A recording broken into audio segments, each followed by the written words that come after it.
Hey everybody, I hope you've had a good day. I hope everything is going great for you and you're happy in the Lord. I just wanted to get with y'all right quick and let y'all know I survived the day. It was very difficult saying my final see you later to my husband of 26 years plus years.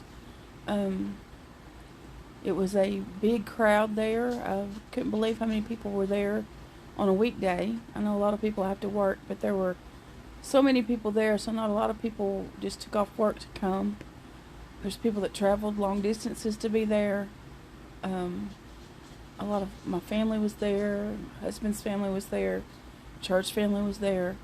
It was a wonderful service. I told the funeral director, I said if we had planned this, like if, say, 10 years ago, Robert and I sat down and gave specific instructions of how they wanted everything to go, I said it couldn't have gone any more perfect, and because it was just from the beginning to the end, and it sounds so weird to say that it was perfect, but it was. From the songs to the both of the ministers that spoke, everything, and last night and today, I've had so many people tell me that my husband made a difference in their lives and that they were a better person for having known him.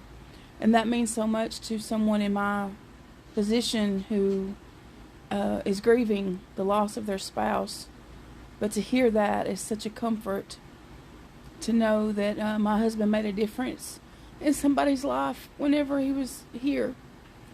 And I thank y'all for those kind words. I'm still struggling.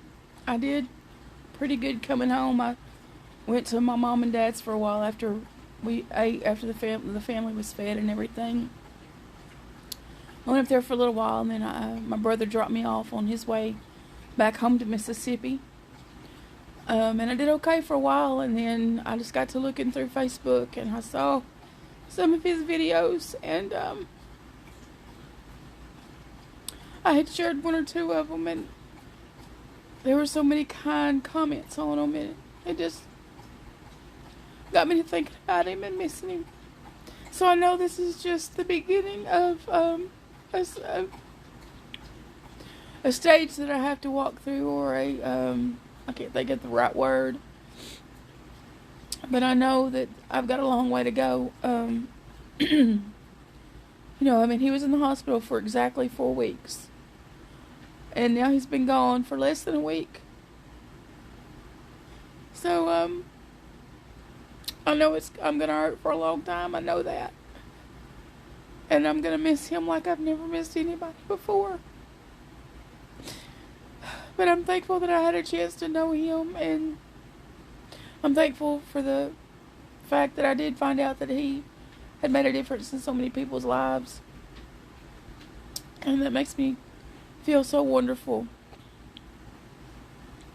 But I just want to thank all of you that came, all of you that have called and texted me and messaged me and reached out to me, have sent me cards and have blessed me financially.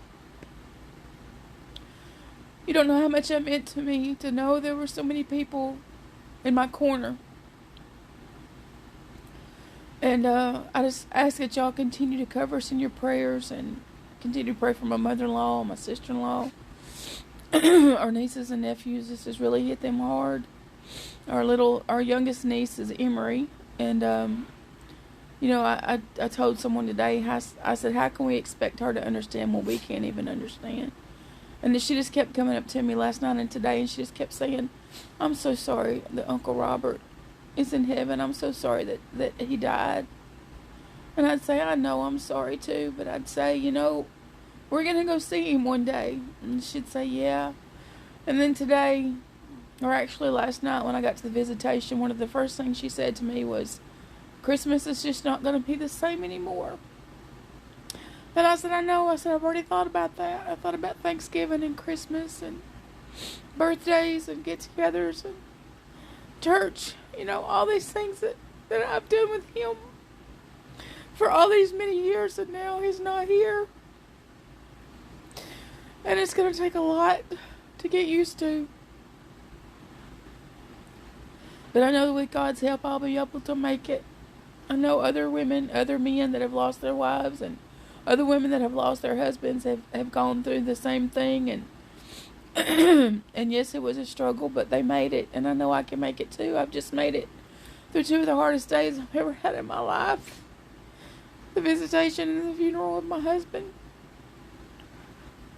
But I made it, and I'm still here. And I'm alive, and you know, I'm hurting so much, but I'm alive. But my nephew Chris, he told me a while ago. This is my brother's oldest son. Him and his wife were on their way back home, and I called him. They gave me a beautiful necklace today, and it said love on it, and he just said whenever they saw it, they just thought of me and they wanted to give it to me. And so I called him to thank him. And he said, I'm sure going to miss, Uncle Robert's. Because Robert always loved to smoke turkey and stuff like that for Christmas and Thanksgiving at my mom and daddy's house. And he said, I'm going to miss that so much. And I said, I know, me too, because it's just something he's done for years, and he would get so excited about it. And he would go to the store and make sure he had everything he needed and, get the wood and the charcoal and all of that. And, and I would just watch him in the kitchen, get everything ready. And, that was what he loved to do. Hang on a second. Dallas, what have you got? Hey. Okay, never mind. Sorry. I would just stand there and watch him, getting everything ready. And, he loved that. That was his favorite thing to do, and his dream was to one day own his own barbecue place. And Chris said, I'm gonna miss that so much. And he said, I think I might take up, and this is his exact words, I think I'm gonna try and take up the mantle from Uncle Robert of smoking the turkeys and stuff for Thanksgiving and Christmas. And I said, I love that idea. And he said, I know it won't be near as good as Uncle Robert's. He said, but I want to try for that. He said, for him, to carry on that for him. And that just meant so much to me that he said that. So y'all please keep praying for our nieces and our nephews, because they're really having a hard time. And our three nephews were gracious enough to agree to be pallbearers. I didn't know if they'd want to do that or not, but all three of them said yes. We would love to do that. In honor for Uncle Robert. So I appreciate them doing that.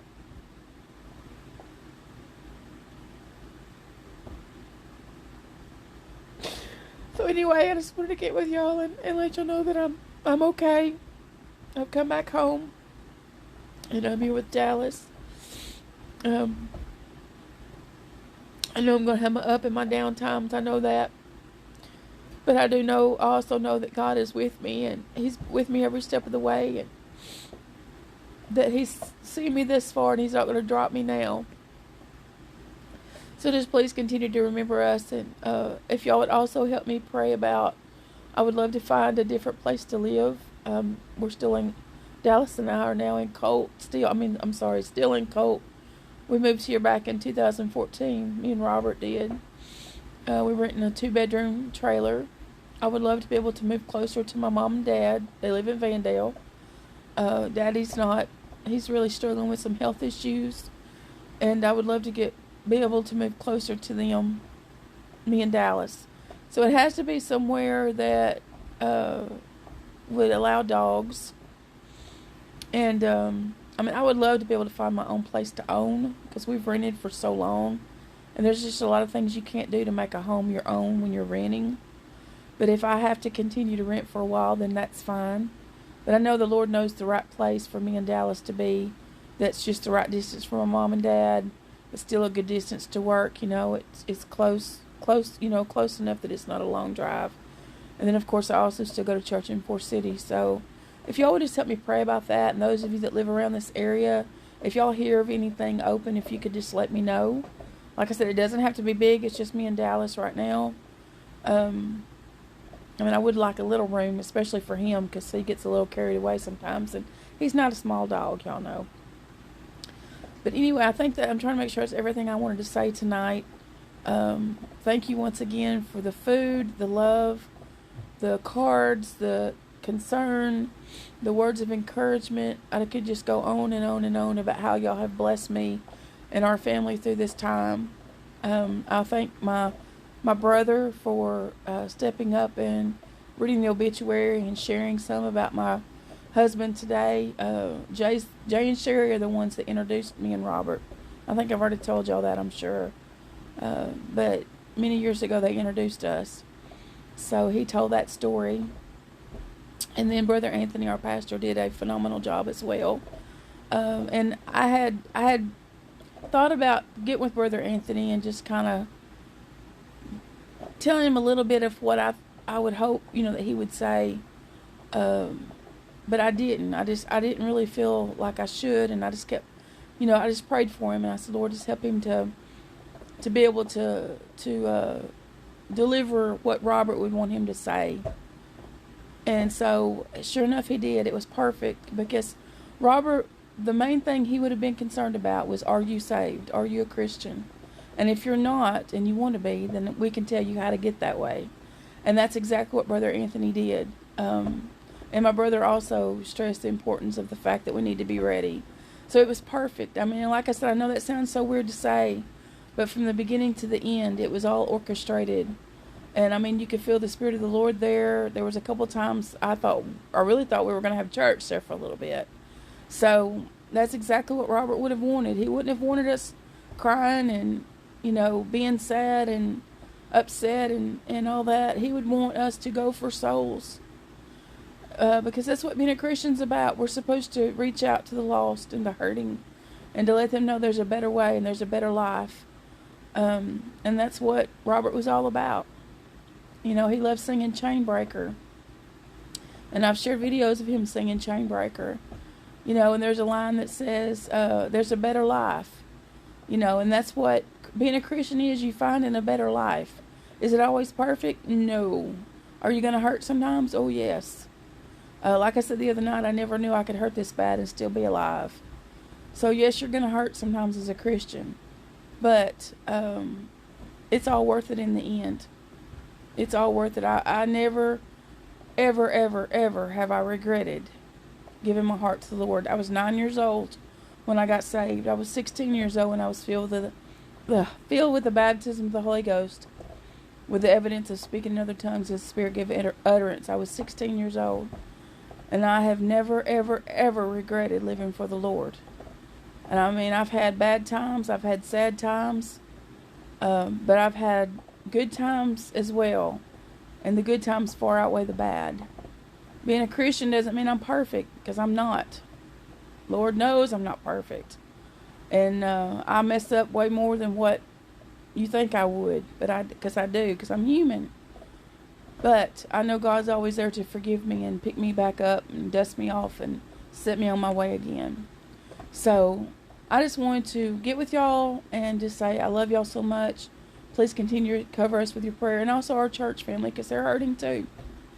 I could tell our pastor struggled today, and I'm not saying it's going to be easy to go to church Sunday morning, because it's not. Because he won't be going with me. He won't be up on the stage in his spot. He won't be playing his guitar. He won't be singing. And he won't be worshiping the Lord. At least not here. He's worshiping him up there. And that's what gives me hope. And that's what gives me comfort, is knowing that Robert's in heaven. And he's worshiping the Lord face to face. And that's what he always dreamed about, was seeing his Savior face to face. He just beat me. That's all. He got there first. But I know I'll see him again one day. So if you want to know how that happens, if you want to know how you can make heaven your home one day, just reach out to me, or reach out to someone you trust that can help you, lead you to the Lord and get you in a good church. So y'all have a good night. Still believing in what I know. Not what I see or hear. I have to, y'all. If I didn't, I would go crazy. Because what I see and what I hear is so sad. But I know in who I know, and I know in who I trust. And that's where my hope lies. So y'all just keep praying for us. Hashtag Waldo Warriors. I'm still going to keep sharing the videos. I've had so many people say, please don't stop. And that's what Robert and I were all about. We love, I can't talk tonight, I'm so tired. We loved helping people. That's what our hearts beat for, was to help other people. So I will get with y'all later. Y'all have a good night. I'll go back and read these comments later. And yes, Brother Erie, since you said that, I will say, those of you that weren't there today at the funeral, we ended it with Robert. I've shared the video several times on Facebook. It's the acoustic version of Chainbreaker that he and Jason Edwards and Adam Kennedy had done one night at our church. It was after service, and they got the idea to do an acoustic version, and he wanted me to record it, and I did, and oh my goodness, I'm so glad I did. So at the end of the service, whenever the last song was sang, before they dismissed, they showed that video of Chainbreaker, and that was just, like I said, the perfect ending to a perfect service. So I just, I wish I had something funny to end with. I can't think of anything funny that's happened. I'm sure there has been the last couple of days. I've had several people tell me they got a really good laugh out of me putting Neosporin ointment on my toe where the red thread was. I'm glad I could make y'all laugh, and I've had several people tell me how funny it was that I wore my husband's shoes to town. So anyway, I'm sure there's going to be other things that happen, because I'm just the kind of person that crazy things happen to me. I don't look for them to happen to me. They just do. I think it's because I'm related to James McElroy Sr., possibly. So I'm sure there's going to be some more funny things I can share with you. Thanks for the flowers and the beautiful plants, the gifts, the crosses, all the beautiful things that were sent from your heart. I felt it, and I thank y'all so much. So I've got to go. I've been on here forever and a day, and I need to try to get some rest, because I am so exhausted. It's been a long 5 weeks, and I'm tired. That's why my eyes look like they do. Plus, I've been crying a lot the past week. I've cried more. I said last night, I can't believe I'm not dehydrated. I said, I shouldn't have any tears left as much as I've cried. But anyway, y'all have a good night. Hashtag Waldo Warriors. Please keep sharing the videos. Let's keep reaching out to the lost. Because if we don't, who is? Christians, that's what we're supposed to do. We're supposed to love them. Okay? We don't judge them. We love them. And we love them to Jesus. So y'all get a good night's rest. And I will be with y'all probably sometime tomorrow. Good night. God bless you.